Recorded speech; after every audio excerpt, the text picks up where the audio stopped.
Shoutouts today to two more holiday movie fans, Linda from Athens, Georgia, and Tom from Portland, Maine. Both have let us know that they watch the National Lampoon Christmas Vacation movie every holiday season. As mentioned in our last episode, this is Christmas Vacation Movie Week here at the Shaping Opinion podcast. In that episode, we talked to the movie's director, Jeremiah Chechik. Today we'll speak to a member of that now iconic ensemble cast. You may know her as Cousin Catherine, the character she plays in the film, the wife of Cousin Eddie. We're talking today to Miriam Flynn about the holiday classic in which she played a part. If you have any thoughts or feedback, send them to me through email at tim@shapingopinion.com. If it's easier for you, get in touch with us on Twitter or Instagram @shapingopinion. If you want, we can give you a shout out. And as always, thank you for being a listener of the Shaping Opinion podcast. You're the reason we do this. This is Shaping Opinion, a production of O'Brien Communications. Miriam, how would you describe your first meeting with Randy Quaid, who would play your on-screen husband in those vacation films?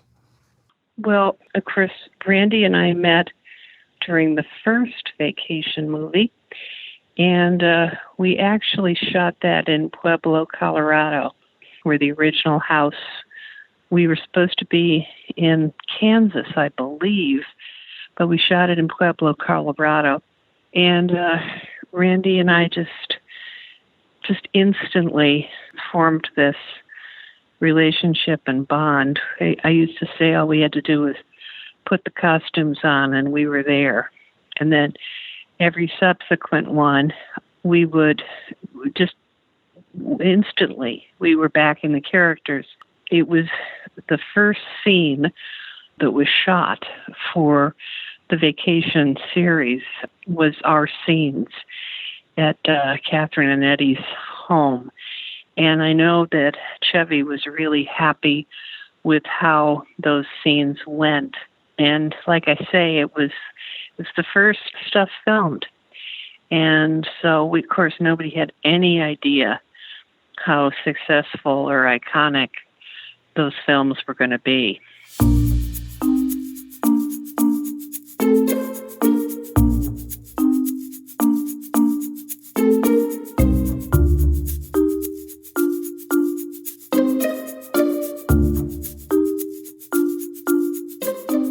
I'm Tim O'Brien. In this episode of the Shaping Opinion podcast, we're joined by Miriam Flynn. She's an actor and a voice actor. And with the holidays in full swing, there's a good chance she'll make a return visit to your home screen as Cousin Catherine. She plays the wife of Cousin Eddie in the holiday classic National Lampoon's Christmas Vacation. The premise of our podcast is simple.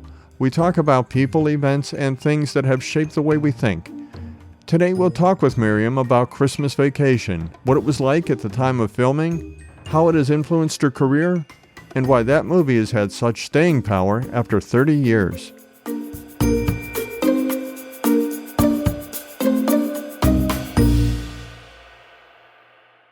The cast has been described as one of the best ensemble casts for a holiday movie. It was an all-star cast of veteran and not-so-veteran comedic actors at the highest level.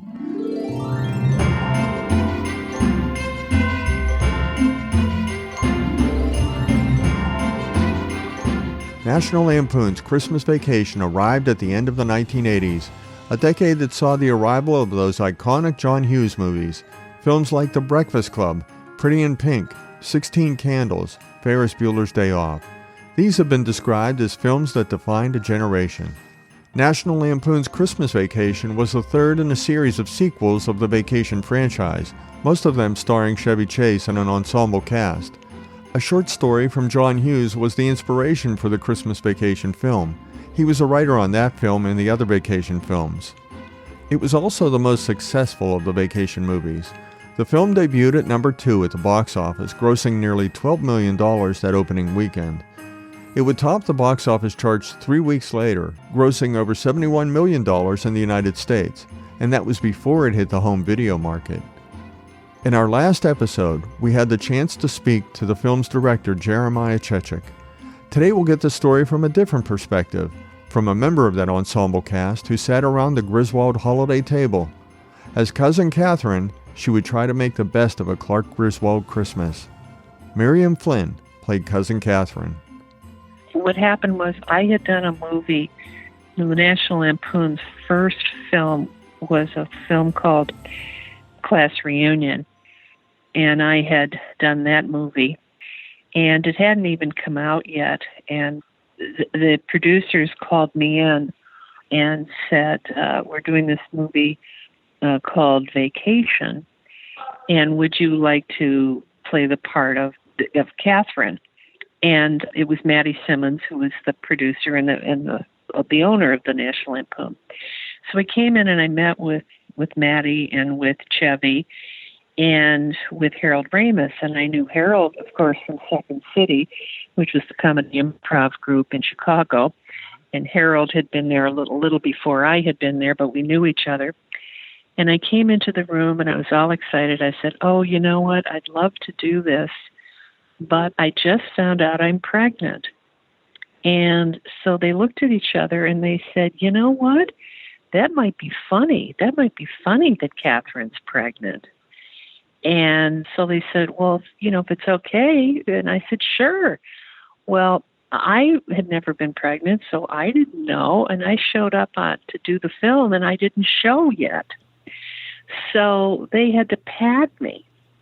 So even though I was really pregnant, that's a pad under there. So people say, oh, is that your son, Graham, that you were pregnant with? I said, yeah, but that wasn't him you're looking at. That was a pad. So, how would you describe then that first day of actual shooting on the Christmas Vacation when you got onto the set? So Christmas Vacation, we shot it in 98% of it was shot in the back lot or in the studio here in Los Angeles. So all that snow was man-made. I mean, it's pretty spectacular. I mean, the way it was shot, it looks just beautiful. But that was all done in the spring and summer. So it was it was a lot of fun. It was a lot of fun because it was a big cast. And as opposed to the original Vacation, which was all just shot in different segments, this one we were all together for the whole shoot. And do you have a favorite scene you remember participating in? Well, ironically, my favorite scene never got in the movie. There was actually a scene of Randy and myself in our motorhome, which was pretty hilarious to see the inside of that motorhome. But due to the time restrictions, they couldn't use the scene, but that was pretty funny. Of course, the other great scene for me was that first scene where our characters arrive and he's got the lights all finally set up, and then we show up. That was fun. When I watch blooper films, I see how much fun it seems to be behind the scenes when people film certain movies. I've never seen a blooper reel for this movie, but I would have to think you had just as many laughs behind the scenes or in doing retakes. I mean, you can imagine the, nuttiness of all the insane costumes and characters that were in the Christmas Vacation, and Randy being so ridiculous. and like I say, Beverly and I are such good friends, and just laughing and being silly, and it was just fun. I remember Juliette Lewis saying that Beverly and I reminded her of her and her girlfriends, and of course Juliette was 15 at the time, so it sort of shows you the maturity level that was going on.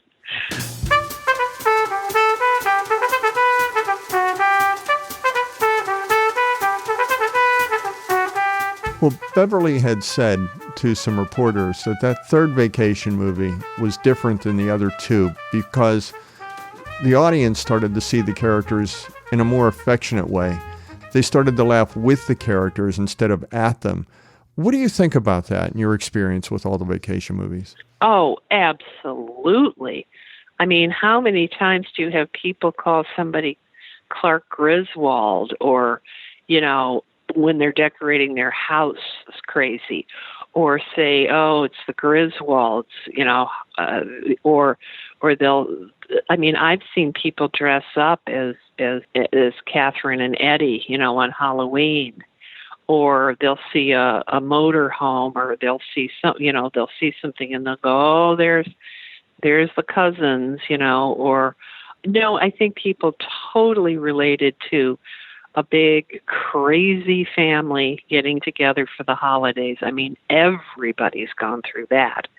I mean, and with the kids and the older people and the grandparents and the food and the decorating and I mean, I really think a lot of the stuff with decorating for the holidays is definitely influenced by that movie. Do you watch the movie yourself? Well, I can't say that I watch it all the way through, but it's on so often, and invariably I keep getting phone calls. Do you know Christmas Vacation's on? Oh, yeah, probably, yeah. Because, and you know what's funny? It's played year-round. It's funny. They play it year-round, yeah. But I know that it's a tradition with many families to watch it between November and December. There's an app called Cameo where people can ask, actors or other people to do messages for them. And I never thought about it. And they contacted me and said, so many people love the vacation movies, but particularly Christmas Vacation during the holidays. And would I be interested in doing it? And I didn't think twice. I mean, I hadn't thought about it. And I said, well, okay.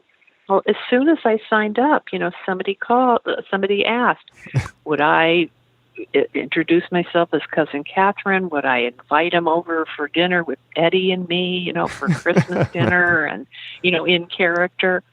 So it really has become a part of people's lives, particularly at the holidays. Well, Jeremiah Chechik said that the most difficult scene in the movie for him was the dining room scene.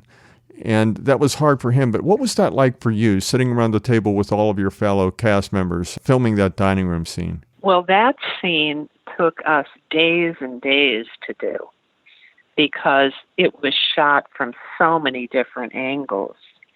And so there was some improvising in that scene, particularly when the turkey blew up. So for many years when I would go to get a turkey, to order it from the butcher, I'd get a lot of comments on it. But no, that scene, we shot that scene probably for about a week.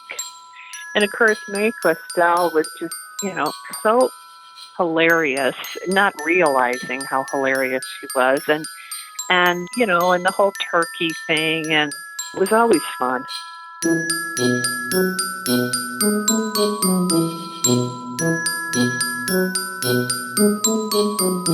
The Rolling Stone did a big article a few years back about the movie, and they talked about it being one of the most often quoted movies in Christmas holiday classic history. Are there any quotes that stand out for you when you think of the movie? Well, I hate to say it. One thing that I have is shitter's full, Clark. I don't know. There's so many. All of those ridiculous things about, she got a fungus or a lip fungus, and and all of that crazy stuff about not kissing Ruby, and I mean, just crazy. When you first saw the movie with an audience, what was it like to see that film with an audience? Well, it's beautifully shot. It's a big film. And, I mean, the way the house looks and the outside and the snow and I think it looks quite impressive. I mean, I think it was great because, like we were saying, it is very relatable. Who hasn't been through that? Through a holiday with big family that, some you love and some you cringe when they show up and all the problems with the animals and kids and food and, all of it. And I also had many friends in that film, too, besides the regular cast. Brian Doyle Murray, who played the boss, is an old friend. He was in Second City. You know, I knew so many people in the film, so it was just so much fun. You told the Rolling Stone that shortly after you saw the movie for the first time, you were at a party at Martin Short's house, and Chevy Chase came up to you and told you that the movie was now #1 at the box office. How did that make you feel? It was right after it came out, and I was at a party at Marty's, and Chevy came in and he said, "We're #1," and I was really excited. I mean, I don't know if I was surprised, but I was really happy, and I was happy for him. You know, and it was really cool. It was really cool to be in a movie that successful. What about yourself as an actor? Or do you consider yourself good at improvisation with your background with Second City? And did you have a chance to do much of that in this film? Yes, I think I use my improv skills in every one of the vacation movies. But in this one, I think just even that little bit with the turkey, I mean, there really wasn't any dialogue written for that, but it just was sort of an improvised scene. And Randy reacting to me and me reacting in horror to the turkey. Yeah, you know, all of that was sort of improvised. You had said to me earlier that you feel that around November or December, you can start to feel that Christmas is coming because of what people say to you about the movie. Right. What are people saying to you this time of the year? Well, there's actually kind of a funny thing that happens with me. Sometimes people will say to me, "Do I know you? Did we go to school together? Did we work together? How do I know you?" Because it's almost like I'm in their homes. I'm part of their routine, and they can't quite figure it out. And one time, a woman was saying that to me, and I said, "Well, I'm an actress. Maybe you saw me in something." She said, "No, that's not it." Couldn't be it. But I do notice that happens a little bit more. You know, people will say, "Oh, saw the Vacation movie," or I get, you know, texts or emails, "Oh, see the Vacation's on tonight."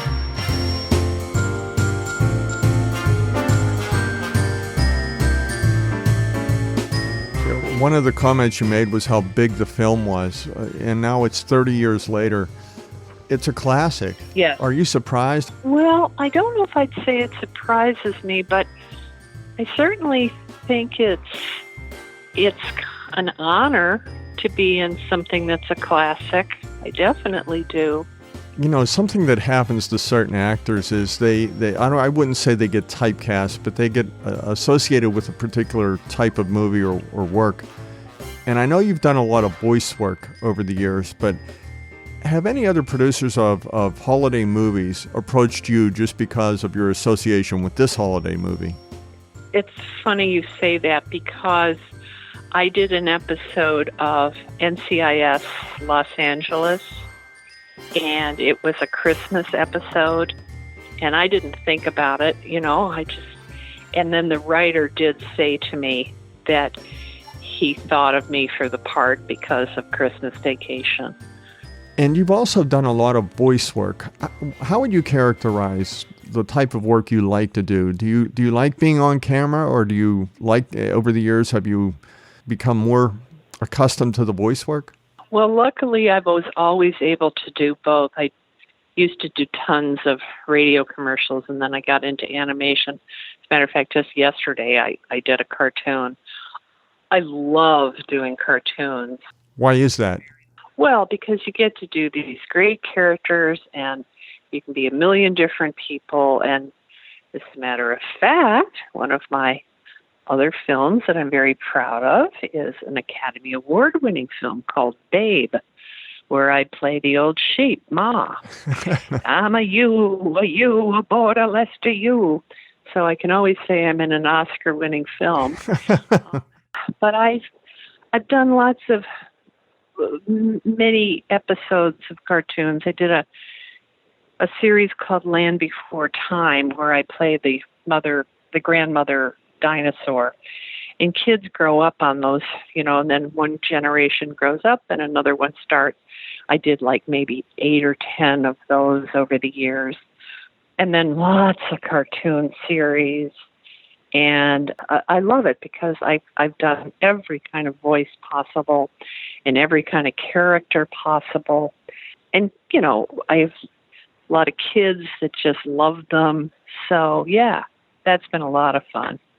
That's actually become a more trendy thing among some of the biggest names in Hollywood.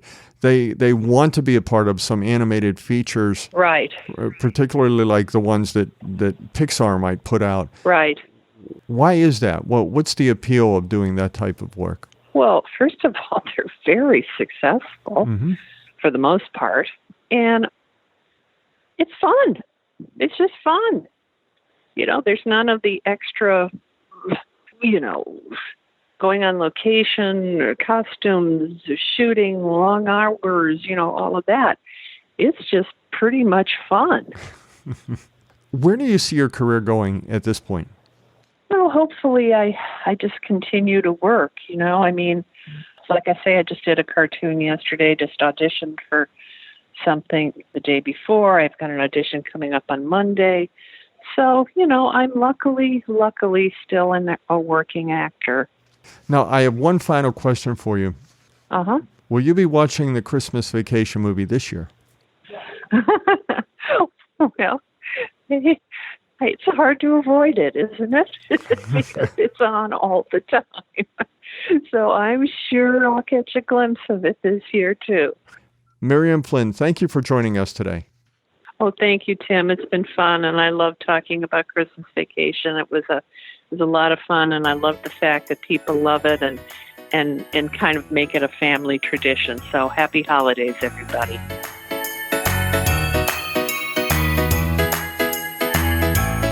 To learn more about Miriam Flynn and some additional stories behind National Lampoon's Christmas Vacation, please see our show notes at shapingopinion.com. If you enjoyed this episode, please let people know by leaving a rating and review in Apple Podcasts. You can subscribe to the Shaping Opinion podcast wherever you listen to your podcasts. We'd love to hear from you. On Twitter, just tweet to us at Shaping Opinion, or you can get in touch with us through our website, shapingopinion.com. We have a Facebook page, and we're on Instagram at Shaping Opinion. Shaping Opinion is a production of O'Brien Communications. This is where we talk about people, events, and things that have shaped the way we think. Until next time, I'm Tim O'Brien.